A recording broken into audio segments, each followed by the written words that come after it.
What's up, guys? So today you're going to learn how to go trout fishing. I'm going to show you the basics and show you that it is actually pretty easy. You don't need to be a professional or a fly fisherman. All you need is a spinning reel, a couple lures, and a stream, and you can catch one. In my opinion, trout can be more rewarding than other fish because they are harder to catch. But if you do it right, it's actually pretty easy. You don't need to be a professional. You don't need a fly fishing rod and all that stuff. You don't need to spend a ton of money. I'm going to show you how to do that, so stay tuned. Alright, so first I'm going to go over the gear that you need. You're going to want a spinning reel, so you can find this at Dick's, Walmart. You can order on Amazon. You can really get it anywhere. You don't need the most expensive setup, but you want to make sure you have an ultralight setup. Small rod. It's like 5'6", that's the height.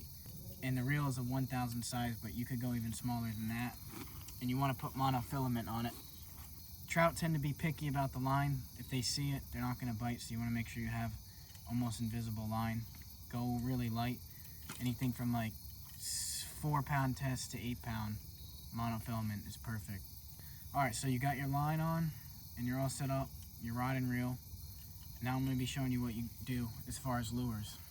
Alright, when you go to get your lures, you want to do a real simple setup. All you need is a small little box just like this one, and it only needs like 6 sections, because all you're going to have is a few lures to start.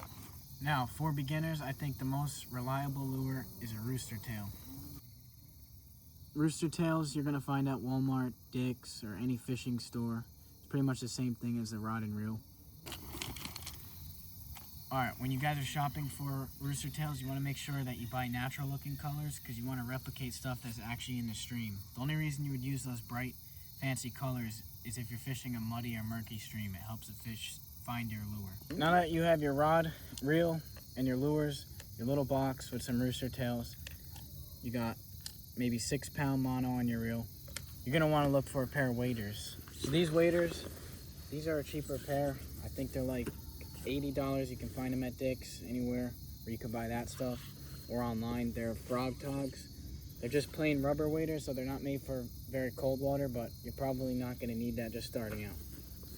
I would say definitely get a pair of waders like these, because it's going to make it a lot easier for you to get to the spots you want to get to, and you won't have to walk in all the weeds and stuff on land.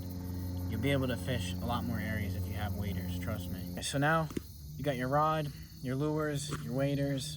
You're all ready to get out there, but there's one last thing. There's flies. I would recommend having is a backpack. You can keep all your lures in there. Yeah, you're gonna have pockets on your waders, but you're gonna want a backpack. Keep your stuff in there. A water bottle, bug spray. I definitely recommend bringing bug spray when you go on these streams because the bugs are usually pretty bad. I also recommend get yourself some bear spray if you're gonna go way off into the woods because you don't want to run into a bear. But don't worry, because most of the streams that you're going to fish in when you're starting out are not deep in the woods at all. Matter of fact, they're right under the road. Alright, so you got all your gear together, you're ready to fish, but you don't know where to fish. That brings me to my next thing. I'm going to tell you guys where to go. Finding a trout stream is actually pretty easy. They make different apps for this, so you can use those as well. Or you could just go on Google Maps and look for a local creek or river. Find a bridge that crosses it. A lot of times there'll be a little pull-off on the side of the road where other fishermen go. There will be a sign posted somewhere that lets you know if the stream is stocked and when you can fish that stream.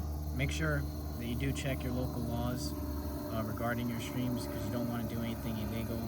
One thing that I do want to emphasize is don't even bother fishing for trout when it's really hot out, so don't fish those hot summer months. Wait until it's cooler. Spring and fall are the best times to fish for trout, so you might have to have some patience. If you are able to bring a thermometer with you to the stream, you can check the water temperature. As long as it's below 68 degrees, the trout should be fine, and they will bite. You don't want to bother trout that are overheating because when you catch and release them, a lot of times they're going to die from the stress. They can't take much once they're already that warm. Like I said, they're a cold water species, so they suffer when the water is warm. Alright guys, so now you know what kind of gear you need, you know where to go, and now I'm going to be showing you how to actually fish the stream so you can catch those trout. Alright, so you got to the spot, now you're excited to fish, but you need to know where to cast your lure and where to look for those trout. Most trout species will hang out in the deeper, colder pools in the stream. They're going to be hiding behind big logs in the water or rocks in the water. Trout like to hide behind those larger objects in the water so they can get out of that super high current, and they can wait for a food to float by and grab it, whether they're eating flies or stuff underwater. You want to make sure that you're casting your lure behind those structures, and also any deeper pool. Even if there isn't much structure, a lot of times trout will be hanging out in those. If you look at a stream and it's windy, usually the outside of the bend will be the deeper part, and trout love to hang out in those spots. If you ever fish for bass or whatever with a spinner, it's pretty much the same thing. Reel at a consistent speed until you get a bite. Alright, so you caught your trout, you reeled them in, you're super excited, but there's one important thing to know. Trout are pretty delicate, so you want to handle them quickly and keep your hands wet. You don't want your trout to spend too much time out of water. They can die pretty quick from being out of water, so you want to make sure, keep them in the water as much as possible, keep your hands wet. If your hands are dry, you're going to pull off his slime coat, and then that makes him susceptible to disease and stuff, so you don't want to do that. Alright, I hope you guys learned something from this video. Hope we can go out there and get into trout fishing. It is fun, and it can be very rewarding, like I said in the beginning. So, I'll see you guys in the next video. If you like this, give it a like and subscribe. Peace.